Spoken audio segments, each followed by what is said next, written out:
nombre de Dios y de la patria, se abre la sesión.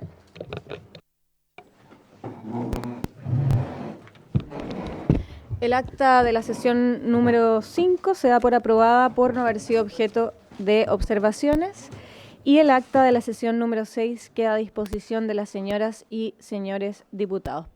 Secretario, por favor, de lectura a la cuenta. Señora Presidenta, se ha recibido vía correo electrónico la respuesta del abogado integrante de la época, señor Enrique Alcalde Rodríguez, a la siguiente pregunta que se le formularon en el escrito, para que diga si observó alguna anormalidad en el conocimiento de la causa de dicho día. La respuesta es: no observé ninguna anormalidad. La segunda pregunta es para que diga si después de escuchar la relación y tomado el acuerdo, hubo alguna intervención de alguna persona que no sean los ministros del acuerdo. La respuesta es: no me consta que haya existido intervención alguna de personas distintas a los ministros del acuerdo y de la relatora de la causa. Y la tercera pregunta y última es para que también que diga si el ministro Simpertigui le pidió conversar sobre la causa antes o después de la audiencia. Y responde: el ministro Simpertigui no me pidió conversar sobre la causa en ningún momento, ni antes ni después de la audiencia. Esa es la cuenta, presidente. Ofrezco palabras sobre la cuenta. Vamos a pasar entonces a la orden del día.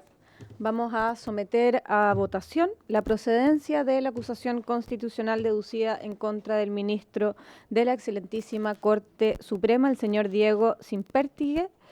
El voto a favor indica que procede y el voto en contra que no procede. Por favor, tome la votación, secretaria. Don Álvaro Carter, ¿cómo vota? A favor. A favor. ¿Qué procede? Don Cosme Mellado. ¿Cómo vota, don Cosme? A favor, señor secretario. Luego lo acompañamos. Sí. Don Maite Orsini. A favor. A favor. Y don Marco Antonio Zulantay Olivares. A favor. A favor. Aprobado entonces la indicación de que procede la acusación en contra del ministro por mayoría de votos. Ahora sí que procede la fundamentación del voto. Perfecto, gracias, secretario. Ahora vamos a proceder a la fundamentación de los votos. Diputado Cosme Mellado, tiene la palabra. Sí, gracias, presidenta. Los hechos vinculados al ministro de la Corte Suprema, don Diego Simpertigui, así como sus relaciones con representantes de intereses económicos favorecidos en fallos relevantes, constituyen una manifestación grave de la crisis institucional que afecta al Poder Judicial.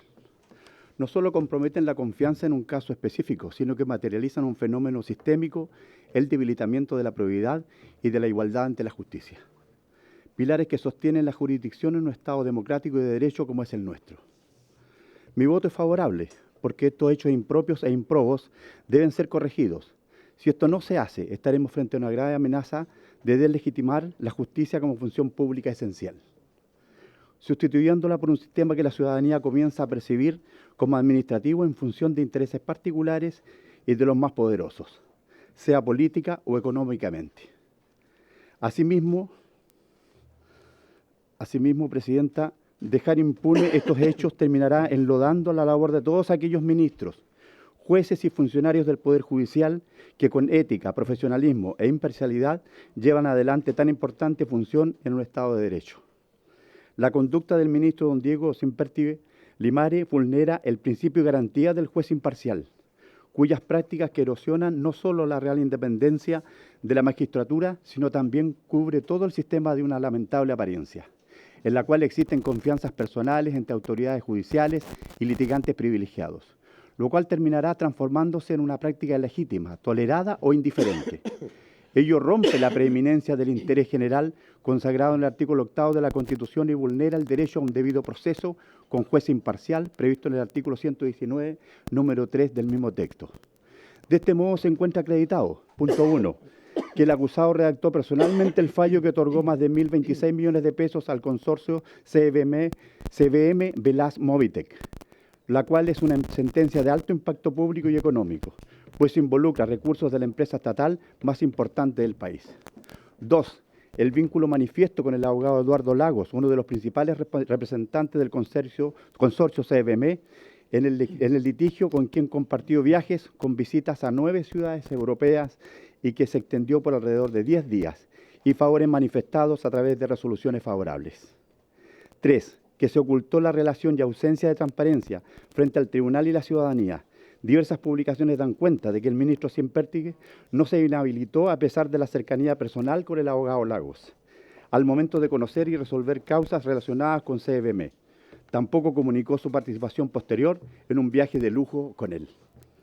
Infracción a normas jurídicas. En el punto 1, la infracción del deber de probidad se vulnera. El artículo 8 de la Constitución Política dispone que el ejercicio de las funciones públicas obliga a sus titulares a dar estricto cumplimiento al principio de probidad en todas sus actuaciones. Del mismo modo, los hechos vinculados al acusado vulneran de la Ley 20.880 sobre probidad de la función pública y prevención de conflictos de intereses, define la probidad en su artículo 1, inciso 2, como, comillas, el principio de probidad en la función pública consiste en observar una conducta funcionaria intachable, un desempeño honesto y leal de la función, o cargos de preeminencia del interés general sobre el particular. El punto 2, presidente, infracción de los deberes de imparcialidad e independencia. La conducta del ministro Sempértigue imparcialmente contraviene lo establecido en el artículo 19, número 3 de la Constitución, y la independencia como garantía de orden público institucional. La imparcialidad de un juez de la Corte Suprema no es solo prerrogativa individual, sino una condición de existencia del Estado de Derecho. Punto 3. La infracción del deber legal de inhabilitación y abstención. La conducta del ministro vulnera lo establecido en el artículo 195, número 1 del Código Orgánico de Tribunales. El acusado tenía la obligación legal de inhabilitarse. Esta norma es de carácter imperativo e impone la obligación de inhabilitarse cuando existen intereses personales con alguna de las partes o sus abogados, o cuando tales vínculos pudieran afectar su independencia o generar sospechas legítimas sobre su objetividad. Este debe no ser discrecional, sino imperativo, y constituye una herramienta de resguardo institucional y de la independencia judicial. Los hechos descritos cuya comisión fueron acreditadas durante toda su tramitación, tales como fallos favorables, vínculos personales, relevantes viajes de lujos inmediatamente posterior a una sentencia redactada por el propio ministro, ausencia total de transparencia e incumplimiento del deber de abstención, constituyen una vulneración directa de los pilares del sistema judicial, la probidad, la imparcialidad y la independencia, y ponen de manifiesto la necesidad imperiosa de reestructurar el Poder Judicial. El segundo capítulo, Presidenta, la responsabilidad que le cae al ministro por haber faltado de manera notable al deber de probidad, el conflicto de interés en nombramientos notariales. Se acreditó que el ministro Diego Sempértigue se desempeñó como ministro visitador de la jurisdicción de San Miguel, teniendo la supervisión jerárquica, fiscalización y evaluación directa sobre el funcionamiento de dicha Corte de Apelaciones, de sus autoridades internas, incluyendo su presidente. Este rol conlleva deberes reforzados de probidad, imparcialidad y separación absoluta ante la función jurisdiccional y cualquier interés privado o familiar que pueda haberse beneficiado por decisiones adoptadas dentro de la misma jurisdicción sometida a su supervisión. Asimismo, se acreditó que en este mismo periodo, el entonces presidente de la Corte de Apelaciones de San Miguel, Luis Sepúlveda Coronado, nominó al hijastro del ministro, César Maturana Pérez, como notario interino de la Sexta Notaría de San Miguel, una de las notarías más lucrativas de la comuna. Esta designación se realizó tras la salida del notario titular, Luis Maldonado Concha, quien asumió una notaría en Vitacura. Agrava estos hechos, don Luis Sepúlveda Coronado estaba sujeto a la evaluación del propio Sempértigue en tanto ministro visitador. Esta conducta constituye un riesgo evidente de influencia indebida, especialmente considerando que la función del ministro visitador comprende evaluar el desempeño del mismo presidente de la Corte, que realizó el nombramiento. La situación se agrava al constatar que el nombramiento de Maturana no siguió un concurso público competitivo para la titularidad, sino que fue una designación interina, discrecional y de alta rentabilidad, produciendo un beneficio económico directo para el entorno familiar del ministro. A más ahondar, el señor Maturana Pérez ha sido parte de 17 concursos notariales durante el periodo 2023 y 2025, donde ha figurado en las ternas finales para ocupar cargos titulares en notarías y conservadurías, en ciudades como San Miguel, Santiago, Rancagua, Valparaíso, Antofagasta, Talca, Puerto Montt, entre otras. Estos hechos constituyen una infracción grave y sostenida al principio constitucional de probidad, cometido precisamente en el ejercicio de una de las funciones más sensibles dentro del Poder Judicial, La labor de ministro visitador, rol que exige un estándar reforzado de independencia, transparencia y separación absoluta entre la esfera pública y los intereses personales o familiares.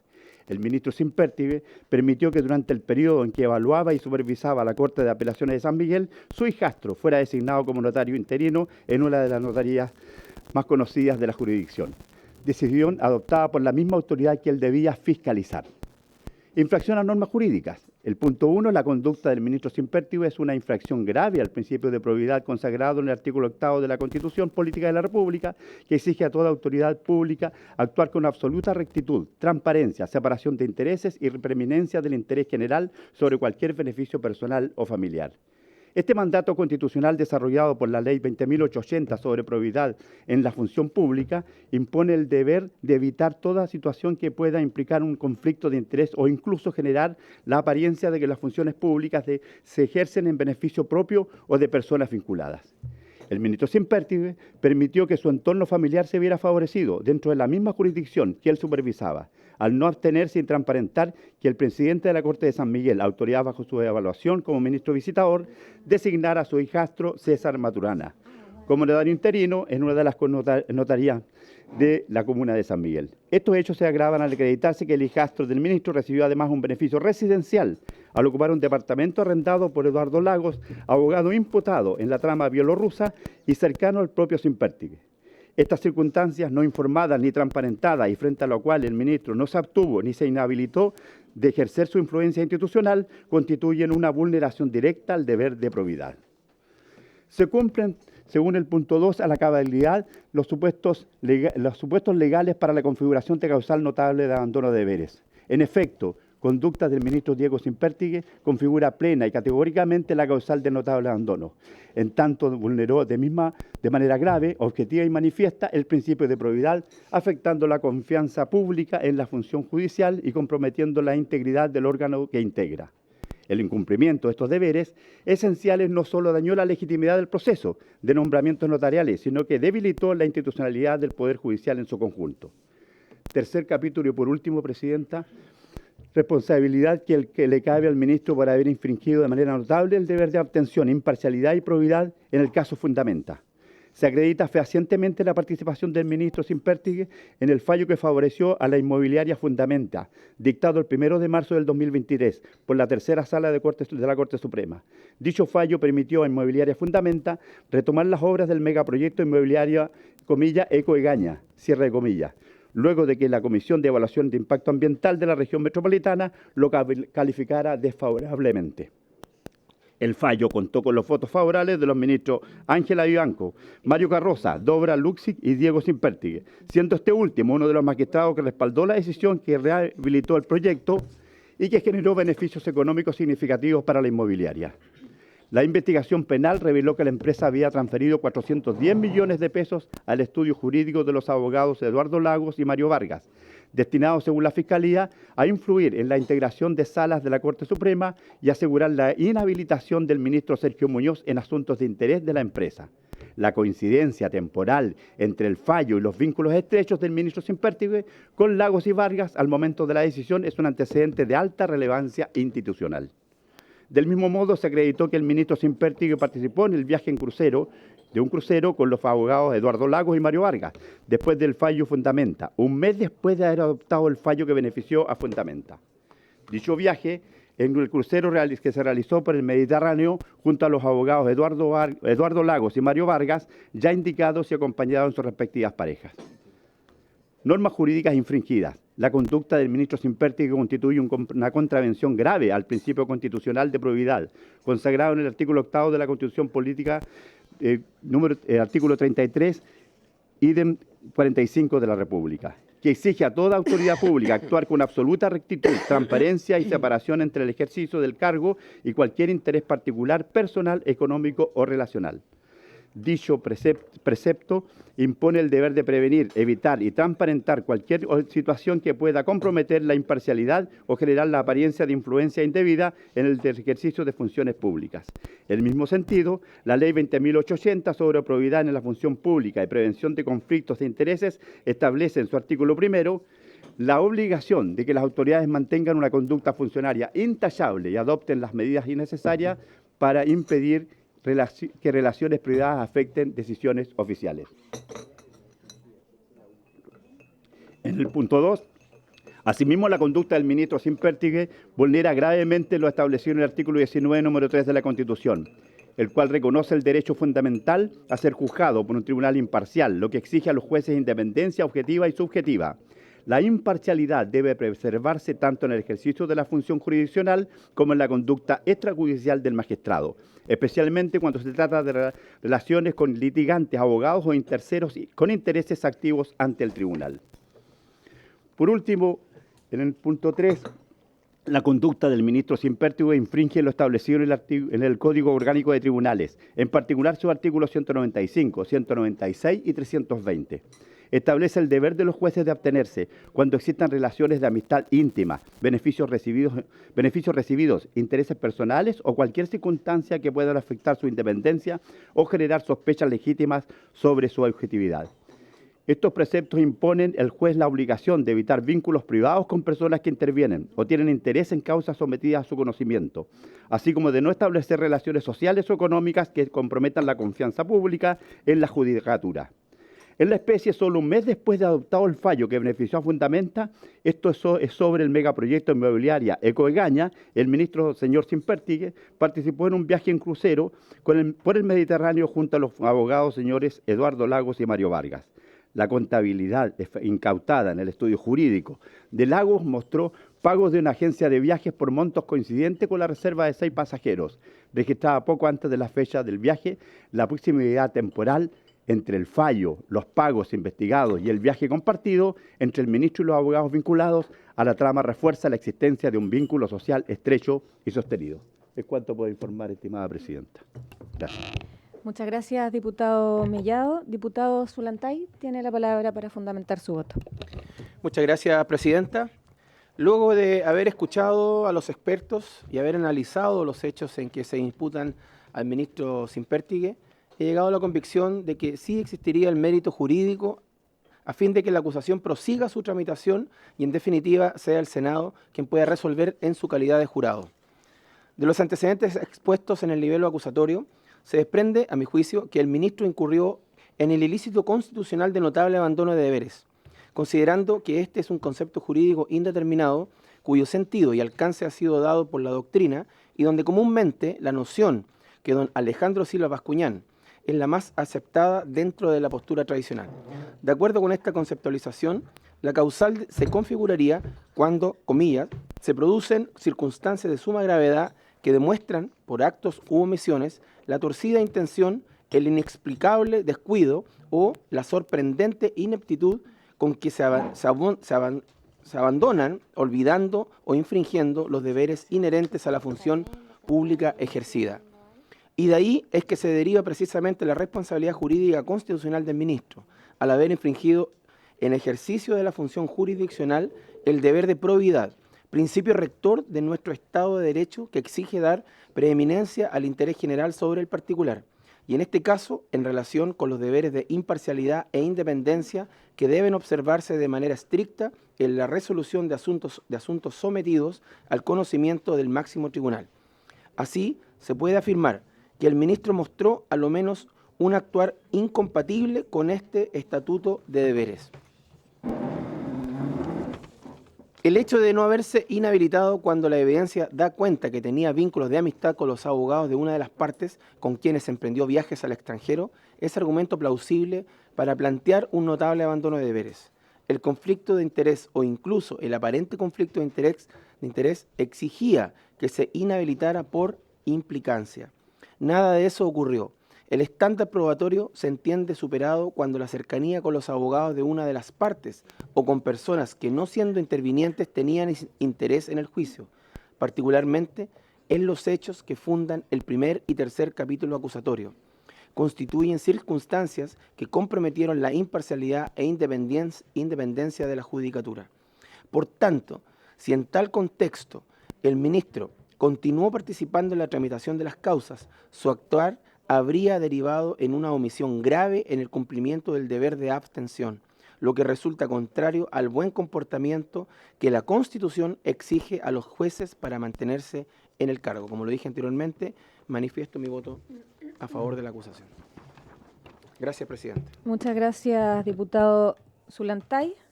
Voy a proceder con mi fundamentación del voto.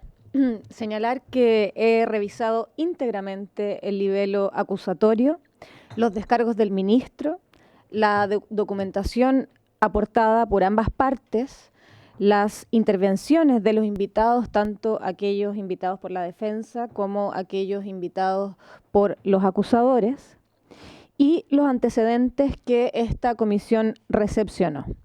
A partir de ese análisis, estimo que la conducta del ministro se subsume en la causal constitucional de notable abandono de deberes conforme al artículo 52, número 2, letra C de la Constitución Política de la República. Primero, el estándar constitucional no exige dolo, basta con una afectación grave al deber. La jurisprudencia del Senado, tanto en los casos Saldívar, Vivanco y Ulloa, establece que el notable abandono de deberes se configura cuando la autoridad incumple obligaciones esenciales del cargo de manera grave e injustificada, afectando así la confianza pública y el correcto funcionamiento del órgano. No se exige intencionalidad, sino la constatación objetiva de una conducta incompatible con los deberes institucionales del cargo. En segundo lugar, el deber de imparcialidad incluye la apariencia de imparcialidad. Nuestro ordenamiento jurídico reconoce que el juez no solo debe ser imparcial, sino que también parecerlo. Debe evitar actuaciones que generen sospechas razonables de influencia indebida, dependencia o vínculos que comprometan la percepción pública de objetividad. La relación social o económica con un litigante o su abogado constituye una vulneración directa a este principio. En tercer lugar, y en cuanto a los hechos acreditados, en esta comisión quedó establecido que entre marzo del 2023 y junio del 2024, el ministro falló causas favorables al consorcio bielorruso Velaz Montevec SPA que involucran miles de millones de pesos. En segundo lugar, que el ministro, en el mismo lapso de tiempo, viajó en 2 cruceros de lujo con los abogados directamente involucrados en las causas que había fallado con anterioridad o sucesivamente. En tercer lugar, que el ministro no pudo acreditar quién pagó los pasajes ni el ticket del crucero. No presentó boletas, vouchers ni respaldo bancario alguno. La imposibilidad de demostrar quién financió su propio viaje constituye un riesgo severo de captura económica, incompatible con la independencia judicial. En cuarto lugar, la defensa no desvirtúa la causal. Las causales ofrecidas, dicho con las palabras del abogado, que se terciaron, que fue una coincidencia, que sus esposas planificaron el viaje, no cumplen con el estándar jurídico para desvirtuar la apariencia de falta de imparcialidad. En derecho público, las relaciones impropias se evalúan por su impacto en la función, no por la intención subjetiva. El impacto aquí es evidente. Relación social estrecha, beneficio económico no justificado, vínculo con litigante activo y ausencia de inhabilitación. En quinto lugar, la omisión de inhabilitarse constituye por sí sola un notable abandono de deberes. El deber de abstención es automático cuando existen circunstancias que puedan afectar la percepción de imparcialidad. La defensa reconoce la relación social, pero no justifica por qué el ministro no se inhabilitó. No hacerlo en estas condiciones constituye una infracción gravísima para la confianza pública. Si bien podría existir una discusión jurídica respecto al concepto de partes que está comprendida en la causal de recusación del artículo 196, número 15 del Código Orgánico de Tribunales. Los ministros que asistieron a esta comisión de la excelentísima Corte Suprema dieron a entender que la costumbre judicial interpreta la amistad estrecha con los abogados litigantes como un conflicto de interés, despejando así la duda expresada por la defensa. En conclusión, se vulneraron deberes esenciales de probidad, imparcialidad e independencia. La conducta es grave y objetivamente incompatible con la función judicial. La defensa no desvirtuó los hechos ni justificó la falta de respaldo económico. La omisión de inhabilitación confirma la configuración de la causal constitucional de notable abandono de deberes. Que el ministro no haya adjuntado los respaldos bancarios que prueban que los gastos del crucero de lujo fueron costeados por él, siendo este un trámite sencillo y que se puede conseguir en línea en cosa de minutos, permiten suponer a esta diputada que esos antecedentes no existen. Y de ser así, no solo estaríamos hablando de un ilícito constitucional, sino que también de ilícitos penales gravísimos. Ese es el fundamento de mi voto, secretario. ¿Fundamento del voto? No. Entonces corresponde la designación y estamos listos para la Sí, diputado Solantay. Sí, antes del término me gustaría que quedara en acta y decirlo públicamente. Me gustaría de verdad felicitarla por su trabajo en la presidencia de esta comisión. Durante todo este tiempo nos ayudó mucho haciendo el trabajo previo de los documentos que llegaron, que no fueron pocos, 3.000 fojas aproximadamente, y de verdad en un tema tan difícil, ¿cierto?, donde hay muchas aristas, insisto en mi concepto de felicitarla por el gran trabajo que hizo en la presidencia, cosa que no era fácil. Así que quiero que quede en acta también eso. Muchas gracias, presidente. Muchas gracias, diputado Solantay, lo valoro profundamente. Diputado Mellado. Sí, gracias, presidenta. Me sumo a las palabras del diputado Solantay por el profesionalismo expresado en esta comisión. Creo que hemos estado a la altura y sobre todo en su función como presidenta usted. Diputado, muchas Chile, gracias, diputado Mellado. Se lo agradezco mucho, no era necesario. Con mi deber cumplo nada más, pero muchas gracias. Sí, no. Espérenme, secretario. No se pongan eso. Quiero decir una cosa primero. Yo llevo, igual que mis colegas, 8 años casi en el Congreso y nunca había visto que un abogado defensor no se presentara a la sesión en la que se va a votar la acusación constitucional, ni se presentara tampoco a escuchar las alegaciones de los invitados que él mismo solicitó invitar a esta comisión. La verdad es que me llama mucho la atención. Pienso que si no se presentó es porque no quería enfrentar a esta comisión o las preguntas que tuviese esta comisión respecto de su presentación el día de ayer y contribuyen a las sospechas cada vez más fundadas de que esta acusación constitucional tiene todo el mérito del mundo. Quería decir eso porque la verdad es que me llama mucho la atención. Y quisiera tomar 2 acuerdos. Primero, ¿les parece que designemos como diputado acusador al diputado Daniel Manucheri? ¿Les parece? ¿Sí? Tomado el acuerdo. Y la última cosa. El abogado de la defensa interpuso cuestión previa. Eso significa que nos van a dar la palabra a cada uno de nosotros para que podamos alegar la cuestión previa. Si es que lo tienen a bien, quisiera proponerles intervenir yo en nombre de la comisión porque es súper técnico, no hace referencia al fondo, son alegaciones. Si quieren les resumo brevemente. Lo que alega el abogado de la defensa es que muchos de nosotros tenemos que inhabilitarnos por haber efectuado declaraciones en la prensa adelantando nuestra posición. En mi opinión, no existen las causales de inhabilidad que aplican para los tribunales de justicia a estos diputados. En segundo lugar, dice que, de acuerdo al artículo 330 del Código Orgánico de Tribunales, esta acción estaría caducada, porque el artículo 330 del Código dice que para acusar a un ministro, pero se refiere a una acusación penal, no a una acusación constitucional, hay un plazo de 6 meses. Entonces dice que ese plazo ya habría transcurrido, pero ese artículo, en mi opinión, y lo voy a justificar bien, no aplica tampoco a una acusación constitucional. Y por último dice que los hechos no existen. Pero la verdad es que existen los fallos, existen los viajes, entonces podemos discutir o no si son graves, si no son graves, pero los hechos existen. Entonces está, en mi opinión, bastante infundada esa cuestión previa y si lo tienen a bien yo puedo defenderlo en nombre de la comisión, si no, podemos hacerlo todos, no hay problema. Pero, ¿les parece bien? Ya. ¿Tomado entonces todos los acuerdos, señor secretario? ¿Algo más? Entonces, por haberse cumplido el objeto de la sesión, esta se levanta.